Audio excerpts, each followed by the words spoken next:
présenter s'il te plaît. Bonjour, donc Cédric, nouvelle Oula. Ah putain, c'est dur. Là, Exactement, j'étais parti. Bonjour, Cédric, donc nouveau franchisé dans le secteur du 71 sur Mâcon, sur la ville de Mâcon. Ancien animateur réseau d'Avenir Rénovation, bien sûr.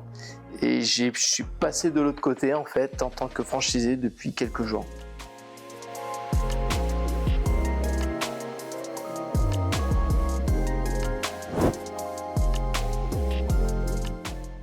La facilité de leur développement.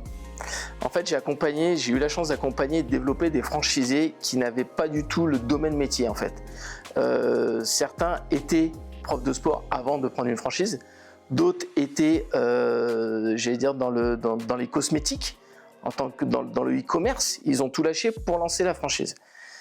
Je me suis dit, aucune notion de bâtiment, voilà, ils y arrivent. Ils font des chiffres formidables au bout de 6-8 mois d'activité. Et là, je me suis dit, si eux peuvent le faire avec aucune connaissance dans le bâtiment, j'ai de la connaissance dans le bâtiment, je devrais pouvoir au moins faire la même chose. C'est vraiment ça qui m'a donné l'envie, en plus d'autres choses, pour pouvoir passer le cap. Tout simplement appliquer la recette. Vous avez 15 jours de formation avant de démarrer. Appliquez ce que vous dit Benjamin pendant la formation. Un process, une méthode, ça marche. Voilà. Pas d'innovation, ça sert à rien. Vous lancez pas dans des fantaisies, ça sert à rien. Appliquez la recette, utilisez le logiciel, ça marche. C'est tout ce que je peux dire.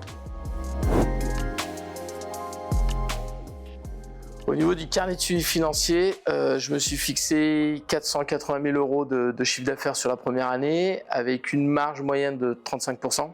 Voilà, que je vais essayer d'affiner, de développer, mais déjà sur le papier de base, c'est ce que je me suis mis comme objectif.